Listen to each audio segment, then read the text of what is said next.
Hey guys, I got a lot of comments about my last video that dealt with truth, so I thought I'd dive a little bit more into it. And I just missed a bear right down there about 350 yards.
So let's talk a little bit about truth. Now, one of the things that that was brought up about truth was people said, well, that could be true for you, but it's not true for everybody. And I get what they're saying, but that does not make truth relative to that person. We're not the arbiters of truth. Now, let me explain that a little bit. Say you take two people, one of them's diabetic and one's not. Okay, the person with diabetes, their blood sugar, if they ate some sugar, their blood sugar would spike because their insulin levels don't take care of that spike of blood sugar. Okay, now you take somebody who doesn't have diabetes, and when they eat sugar, their blood sugar will come up, and then they have an insulin level that'll bring it back down. So some people would say, well, that would make truth relative. Well, that's not true because it's absolute, and I understand it is kind of relative to that person, but it's an absolute truth that's relative to that person. So it's absolutely true that the person that's diabetic, their blood sugar would go up because their insulin levels can't handle it.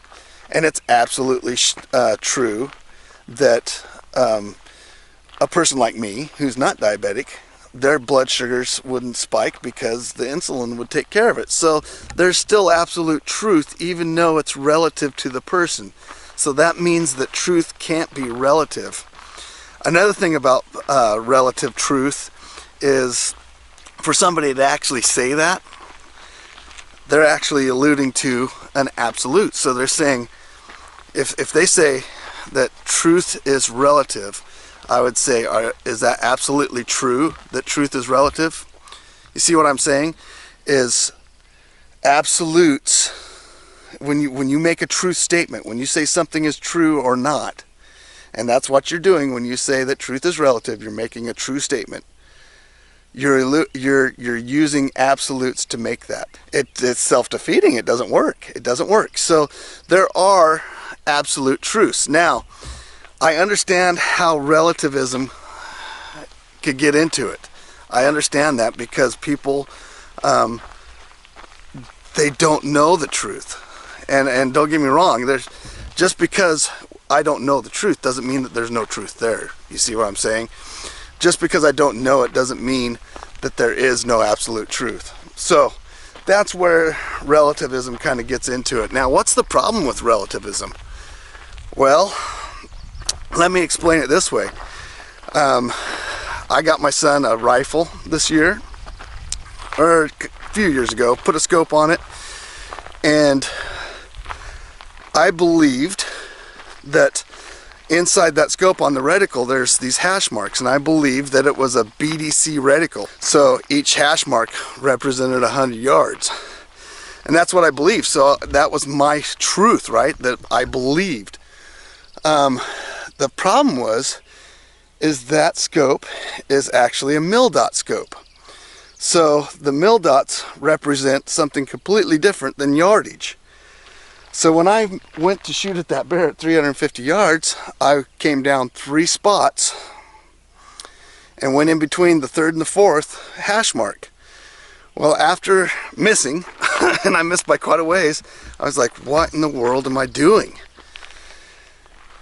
Because I didn't actually look for the truth. I just assumed that that was the truth, that was a buoyancy compensated reticle for a ballistic compensated reticle for a 270.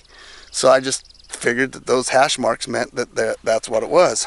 But when I went back and found out what the absolute truth was, the truth that didn't rely on me thinking that that's the way it is, and the real truth, the absolute, the real thing, I realized that what I had on my gun was a mil-dot scope, and those, without me knowing what those hash marks represented, I held about 8 foot high on that bear.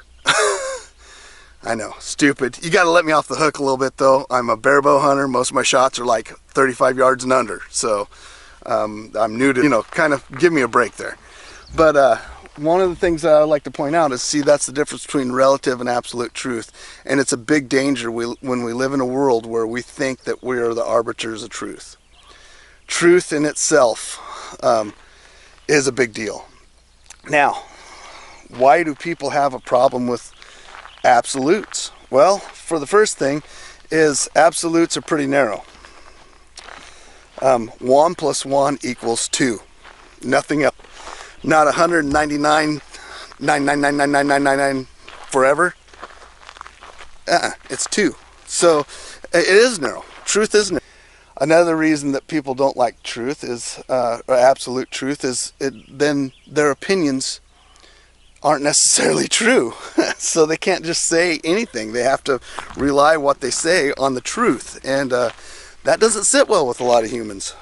I know it doesn't sit well with me sometimes. I wish some of the things I said were always completely true. And then the last thing is, the reason that humans don't like it is that alludes to a truth maker. There's somebody out there that made all this to be true. And because if we don't contain the truth, if we're not the ones making it up, that means that somebody else has to. Now, think that through, and we're going to talk a little bit about this in my next video. But think that through. If there's an absolute truth, and there are true things for sure. We know that. 1 plus 1 is 2. Then that means that somebody had to make. So this is probably the biggest reason that people don't want to believe that there is an absolute truth, is because it all falls back on somebody making it. Look at this. It's absolutely true that I should be eating bear sausage right now if I was smarter and I used the truth. Take care, guys. Hope that helps. Please subscribe. If this stuff is helping you, subscribe, pass it around. Go to our Instagram. Give me a like over on Instagram, you guys. We'll talk a little bit more about this. Hope it's